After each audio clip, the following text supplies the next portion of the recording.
Kita perhatikan guys. Pelan-pelanin, pelan-pelan. Pelan-pelan, pelan-pelan, pelan. Wow. Wow, wow, wow, wow, wow, wow, wow. Ini jelas tidak gol guys. Kenapa tidak gol? Mari kita saksikan ya. Ini teman-teman peraturan FIFA. Nah, di sini teman-teman dijelaskan gol-golnya. Nah, posisi Marco Simic golnya dan bola teman-teman masih berada di posisi ini. Nah, sedangkan gol yang dinyatakan sah itu seperti ini teman-teman. Bolanya masuk full. Asli guys, tipis. Tipis, pemain terakhir Persela Lamongan.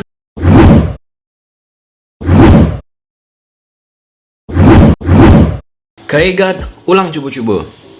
Nah teman-teman, kali ini kita bakalan membahas beberapa gol kontroversial yang ada di Liga 1 Indonesia. Kita bakalan membedah, mendiskusikan berdasarkan dari peraturan International Football Association BOL atau IFAB sebutnya teman-teman. Salah apa nggak aku sebutnya again? Nah pokoknya IFAB teman-teman. Nah IFAB ini yang menentukan peraturan dalam sepak bola di seluruh dunia. Harus kita berpatokan sama IFAB. Nah jadi teman-teman, kali ini kita bakalan membahas beberapa gol yang kontroversial di Liga Indonesia. Apakah udah sesuai dengan peraturan IFAB atau tidak? Nah, tanpa berlama-lama lagi teman-teman, kalau suka kan videonya udah tahu apa yang harus kalian lakukan, kita langsung menuju ke cuplikan beberapa gol kontroversial. Nah, pertama gol dari Borneo FC teman-teman ketika menghadapi Persebaya Surabaya. Nah, pada akhir pertandingan skor akhir 2-2. Kita lihat ya. Nah, kita berdiskusi ya, tapi tetap patokannya ke IFAB tadi. Nah ini teman-teman. Nah ini teman-teman diberi umpan ke sini, kemudian disambut oleh Lerby Eliandri teman-teman. Kita lihat dulu golnya. Jeber. Nah jadi berasal dari umpan dari posisi sebelah kiri permainan Borneo FC. Kita lihat. Nah ini posisi Lerby Eliandri Pongbabu teman-teman. Nah kita lihat bersama-sama. Nah kalau dalam posisi seperti ini belum offside karena di sini masih ada pemain belakang atau pemain terakhir dari Persebaya Surabaya. Kita lihat lagi. Nah kalau di sini teman-teman udah mulai posisi offside Lerby teman-teman ya. Lerby dalam posisi offside. Sedangkan di sini posisi dari pemain Borneo yang menerima tandukan ini teman-teman tidak berada di posisi offside karena pemain belakang dari Persebaya Surabaya ada teman-teman nih satu ya teman-teman. Kita lanjut. Nah ini teman-teman pemain Borneo FC menerima bola. Kalau dia menanduk langsung ini nggak offside karena ada pemain terakhir di belakang. Ini dua bahkan teman-teman. Nah sedangkan kalau misalnya dia umpan ke Lerby Eliandri teman-teman ini jelas-jelas offside. Nah kita tarik garis. Sama-sama kita tarik teman-teman, tarik ke garis pemain belakang terakhir Persebaya Surabaya. Siapa dia? Nah ini teman-teman pemain belakang Persebaya terakhir yang dekat sama Lerby Eliandri. Kita lihat. Nah ini teman-teman posisi Lerby Eliandri teman-teman. Nah, dia posisinya udah berada lebih jauh daripada pemain terakhir Persebaya Surabaya. Siapa pemain terakhir Persebaya Surabaya? Yaitu pemain terakhirnya yaitu ada ini teman-teman. Kita lihat lagi ya prosesi gol ya. Jeber Memayo.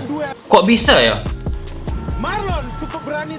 Kita lanjut di pertandingan selanjutnya teman-teman, yaitu pertandingan antara Barito Putra melawan Bali United. Kita lihat. Nah ini teman-teman dari Paulo Sergio melakukan umpan ke pemain Bali United teman-teman Malpin Plece. Kita lihat. Nah di sini nggak ada masalah ya karena pemain terakhir Barito Putra menempel ya teman-teman ya. Kita lihat. Kok bisa offside? Ini teman-teman Paulo Sergio melakukan umpan ke posisi Malpin Place. Nah sedangkan posisi Malpin Place masih belum offside teman-teman karena ini teman-teman pemain terakhir Barito Putra. Kita lihat ya, kita lanjut. Pas diumpan gimana? Pelan-pelan. Nah ini teman-teman bola udah dinaikkan, posisi Malpin Place juga masih dalam keadaan tidak offside. Tidak offside. Nah kita lihat ya. Nah enggak offside nih. Nah apakah di sini pelanggaran atau ada tolakan? Nah ada tolakan guys. Ada tolakan. Bisa kalian perhatikan nih, ada tolakan walaupun minim ya, walaupun minor. Nih teman-teman kalian perhatikan tolaknya. Jeber. Ini clear ya, ini pelanggaran bukan offside. Kita lanjut teman-teman. Nah ini pertandingan Persija menghadapi Persela Lamongan ya di GBK, kita perhatikan. Ini teman-teman.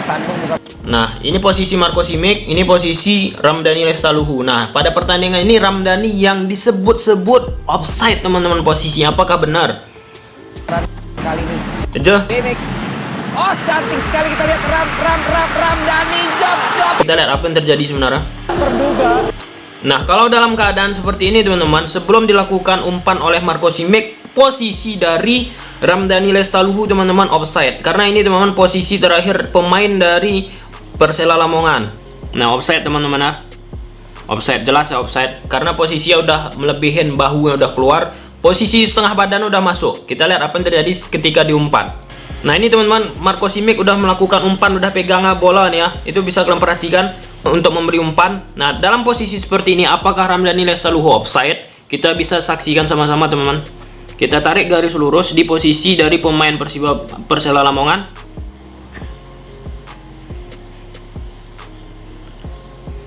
Asli guys, tipis. Tipis pemain terakhir Persela Lamongan. Wah ini gila nih. Tajam kali mata wasitnya ini. Ini teman-teman jelas-jelas nggak offside karena sejajar teman-teman. Sejajar, gila, gacor kali wasitnya ini, teliti nih wasitnya. Siapa nih hakim garisnya ini? Oleh para pemain Persela karena mereka merasa bahwa pemain Persija Ramdhani dalam posisi offside. Kita lanjut pertandingan lain. Nah ini teman-teman kita lihat posisi golnya ya. Gol Persija Jakarta ketika menghadapi Mitra Kukar yang disebut ini kontroversial. Jaga Haji Ismet, angkat bola jab. Ini teman-teman kita lihat sundulan. Nah posisi Yu Jaihon teman-teman kalian perhatikan sama Marco Simic sama satu lagi Ramdhani Lestaluhu. Wow, gol. Kok disahkan? Nah tenang kita lihat apa ini teman-teman kita saksikan. Nah kita saksikan pergerakan Ramdhani, pergerakan Yu Jaihon. Sebenarnya Marco Simic nggak ada terlihat kontak dengan pemain lain dari Mitra Kukar, kita lihat. Nah, iya. Ini akan melonjak. Oh iya. Di sini teman-teman Ramdhani menghadang dalam tanda kutip pergerakan Yu Jaihon. Nah sedangkan teman-teman menurut peraturan apabila di kotak kecil ini teman-teman, kiper tidak boleh sama sekali diganggu ataupun digoyangin ataupun disentuh sedikit pun. Itulah hak keistimewaan dari kiper. Tapi di sini teman, ditahan Ramdhani. Kita saksikan sini ya. Bagaimana? Oh ini teman-teman Ramdhani ya, bisa kalian perhatikan. Ditahan. Ya jeber lah. Ini teman-teman Ramdhani Lestaluhu ya, kelihatan memang menghadang Yu Jaihon. Seharusnya ini pelanggaran. Ya kita lanjut ya pertandingan lain ya. Nah ini teman-teman Renan Silva memberi assist kepada Duasel. Ini pertandingan Bayangkara FC versus Persija Jakarta dan hasilnya 2-2. Ini gol Duasel teman-teman, kita saksikan. Jeper. Nah ini teman-teman Renan da Silva kita perhatikan. Nah dalam posisi ini pemain Bayangkara sebelum dilakukan tendang udah offset nih. Udah berada paling akhir. Nah sedangkan pemain belakang Persija paling terakhir ini ada Ryuji sama Dutra. Kita saksikan ketika bola ditendang. Nah, disebut offset itu ketika bola ditendang, teman-teman. Nah, bukan berada sebelum bola ditendang. Kita lihat. Pelan-pelan nih aku slow motion. Nah, ini teman-teman ketika bola sudah mau ditendang, detik-detik sudah mau ditendang, guys. Nah, posisi dari waduh, ini udah asli nih. Pemain Persija terakhir siapa? Dari posisi seperti ini yaitu Dutra ya. Kita ambil tarik lurus. Nah, udah melewatin ya. Ini posisi dari Ezequiel Duasel. Ini bola udah ditendang. Ini jelas clear offside teman-teman. Kita lihat. Offside jelas bah.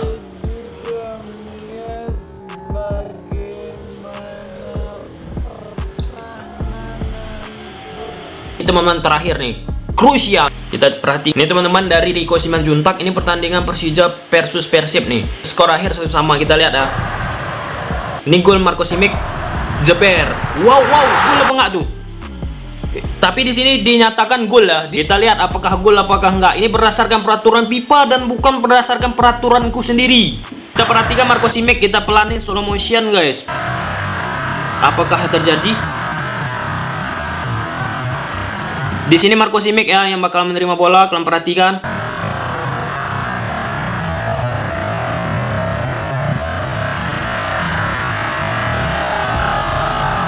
Kita perhatikan guys, pelan-pelanin, pelan-pelan, pelan-pelan, pelan-pelan, pelan.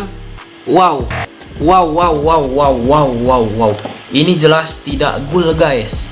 Kenapa tidak gol? Mari kita saksikan ya. Ini teman-teman peraturan FIFA. Ini teman-teman di bagian halaman 94 teman-teman. Di sini dijelaskan tentang gol-gol tersebut teman-teman. Kita perhatikan bersama-sama. Nah, di sini teman dijelaskan gol-golnya. Nah, pada posisi Marco Simic ketika menghadapi Persija Jakarta, posisi Marco Simic golnya dan bola teman-teman masih berada di posisi ini.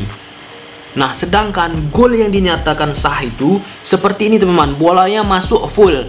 Walaupun bolanya teman-teman setengah masuk seperti ini dinyatakan tidak gol. Nah, kita lihat di Marco Simic tadi gimana. Nah, di sini teman-teman bisa kalian perhatikan di bola Marco Simic ini teman-teman enggak semua masuk.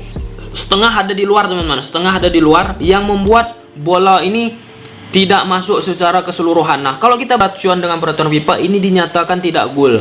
Karena kalau gol posisinya seperti ini teman-teman full masuk semua. Ini teman-teman dari garis putih tiang gawang masuk semua. Kalau misalnya masih ada seperti ini dikit di garis putih tiang gawang, garis gawang, gol lain teman-teman, itu dinyatakan tidak gol. Nah, jadi kesimpulannya dari posisi ini kita nyatakan golnya seharusnya tidak sah.